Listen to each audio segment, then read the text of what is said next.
Hi, Mohsen. You wrote a deep dive report on the global uranium industry, and you mentioned that spot prices rose by over 200% since the end of 2020 on a severe market deficit. What's the outlook for the global demand supply going forward? Yes, we have a relatively tight uranium market, and that's what's driven prices so much higher. Effectively, over the past few years, with the lower uranium prices, with at the same time reactor demand continuing to rise from continued new output, particularly from China, we have seen limited supply going into a market with a lot of demand, sending those prices much higher. So over the next couple of years, we are expecting a supply response. We have new mines coming online, particularly in the United States, Canada. There's some in Africa, but also, over the next 5 or 6 years, we should also get some supply from Kazakhstan. This will help to fill that gap.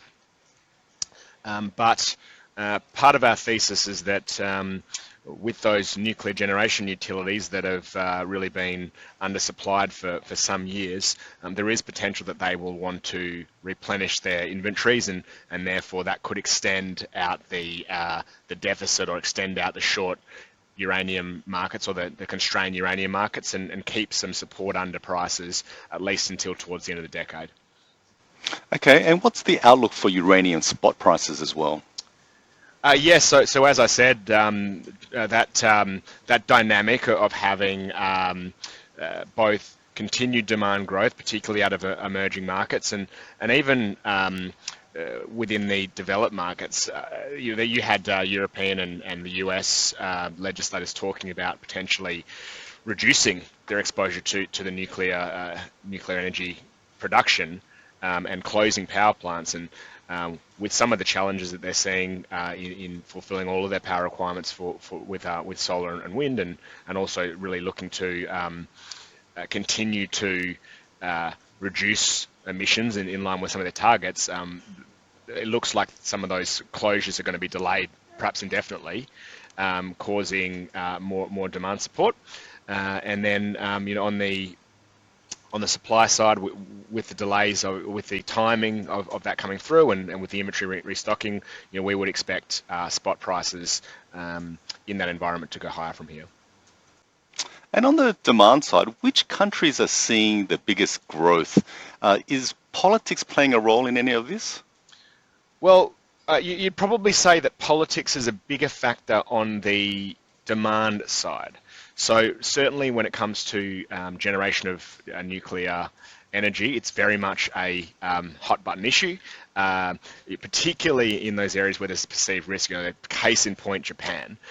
Japan was one of the biggest producers of nuclear energy in the previous decade, and after Fukushima, really the public appetite for that has gone down a lot. So while they've started to restart some of their reactors, a lot of them are just sitting, I guess, ready to go, approved to restart, but having not been turned on yet.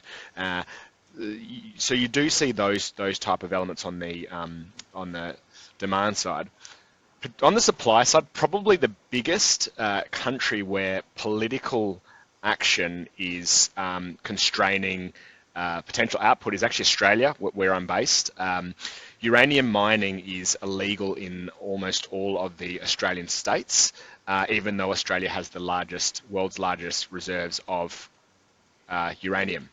And so while that is the case, that is always going to limit the amount of production that can come out of this country. At the moment, really, it's primarily constrained to South Australia, where uranium is able to be extracted. And Mohsen, how can investors get exposure to uranium? What are the big companies, and is there any ETFs? Yes, so there are both listed companies and ETFs that are involved in this space. So on the company side, the biggest companies are Cameco out of Canada and the US. It's a major supplier. They have assets in Canada. Kazatomprom is the Kazakhstan national provider that has a London listing and a Kazakhstan listing. That produces the most uranium of any other business. Then if you look around the world, there's been some other interesting projects. So for example, Paladin, an Australian company, has just restarted operations in Namibia for the Langer Heinrich mine. And there are a number of other big exploration projects that look interesting too. So for example, NextGen, another Canadian business, is looking to start what could be one of the largest uranium reserves in the next decade, sort of from 2030 onwards, production there. So, a lot happening in that miners space. When it comes to the ETFs, there's two main ways of looking at this. So firstly is at the company level.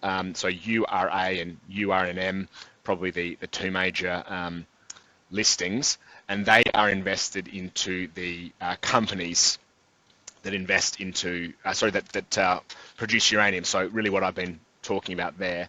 The other way of accessing uranium is there are now uranium ETFs that are primarily focused on spot. So they are buying and storing physical uranium, and that gives an exposure to the underlying physical price as opposed to the equity market price. Okay, thanks for your insights, Mohsen. You're welcome.